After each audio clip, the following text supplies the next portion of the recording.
Sejam muito bem-vindos ao Raio-X com Ana Damares. Hoje eu vou descrever uma imagem de pneumotórax. O pneumotórax ele faz parte da síndrome de escape de ar e é uma complicação bastante frequente nos recém-nascidos, principalmente prematuros. Não só pela fragilidade pulmonar de um pulmão imaturo, mas também pela necessidade de uso de parâmetros elevados de ventilação mecânica e muitas vezes ainda por iatrogenia, uma cânula seletiva, uma passagem de um catéter, por exemplo. A avaliação rigorosa do raio-x de tórax nos dá indícios de que há o risco de um escape aéreo, sendo possível preveni-lo. Então vamos lá, dar início à descrição do raio-x, aplicando os 12 passos para uma correta interpretação. Depois de checar os 3 Qs, quem é esse bebê, quando foi feito e para que ele foi feito, observar a incidência, é um bebê que está entubado, está com a escápula no campo, provavelmente está em decúbito dorsal na UTI, então uma incidência antero-posterior.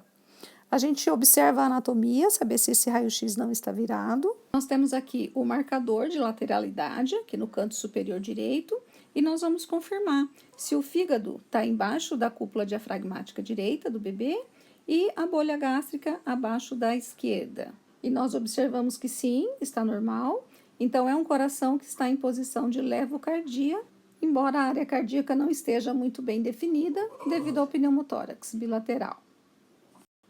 Segundo passo é avaliar a qualidade. Em relação à penetração, a gente observa que é um raio-x que está pouco penetrado, as partes moles estão muito evidentes e as vértebras lombares estão borradas. É uma imagem com o ângulo central inclinado, ele está cefalizado, as clavículas estão acima da caixa torácica. Observe a posição das clavículas quando o raio central está correto, perpendicular ao paciente. E além disso, ele está rodado. Existe uma assimetria das clavículas e das bases pulmonares. De imagem de sobreposição, eu vejo uma sonda em cima do tórax do bebê, mas que não vai atrapalhar a nossa avaliação. Passo 3 é avaliar os dispositivos. Nós vamos começar pela cânula.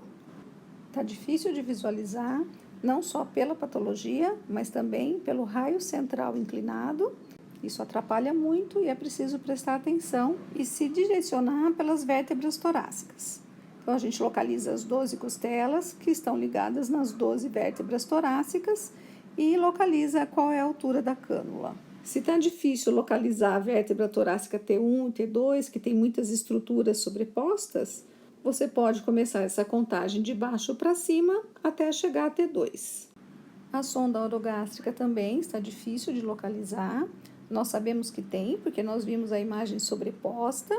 Então, eu imagino que ela está passando aqui, até deixei essa imagem aqui para a gente visualizar melhor.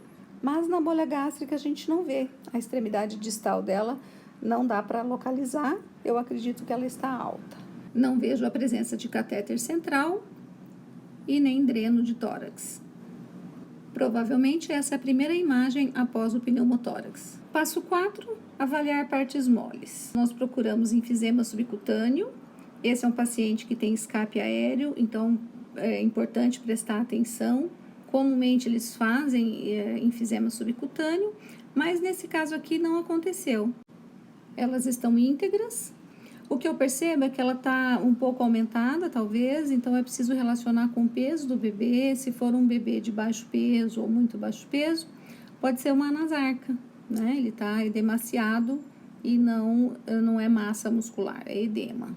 Nós avaliamos também em partes moles as condições, né, da bolha gástrica e das alças intestinais, e aqui eu considero que ela está normal, está até pouco aerada.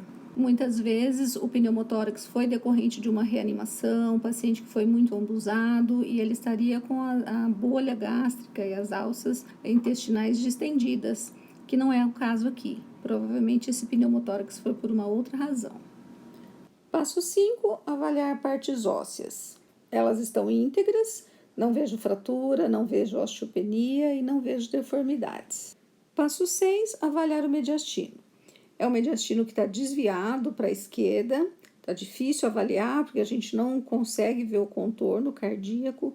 Provavelmente esse bebê está em choque circulatório por pneumotórax bilateral está correndo o risco de evoluir para o óbito e a equipe deve ser rápida na realização da drenagem pleural. Não dá para avaliar a presença de cardiomegalia, de alterações de formato ou da presença do timo. O mesmo acontece com os hilos. Não é possível avaliar, os pulmões estão colabados. Na avaliação das pleuras, nós vamos acompanhar todo o contorno pulmonar e a gente já percebe a pleura visceral distante da pleura parietal, com uma área hipertransparente, ausência da trama vasobrônquica, rebaixamento das cúpulas diafragmáticas, aumento dos espaços intercostais, característico de pneumotórax, que aqui no caso é bilateral. E alteração também do mediastino. Então, nós temos aqui um pneumotórax bilateral, sendo maior à direita, com desvio do mediastino para a esquerda. Passo 8, avaliação do diafragma. Já falamos que as cúpulas estão rebaixadas, e aqui é interessante que a gente observa um desnível entre a cúpula anterior e a posterior. Isso acontece dos dois lados. Próximo passo, avaliar a insuflação. Precisamos contar os espaços intercostais onde há parênquima aerado.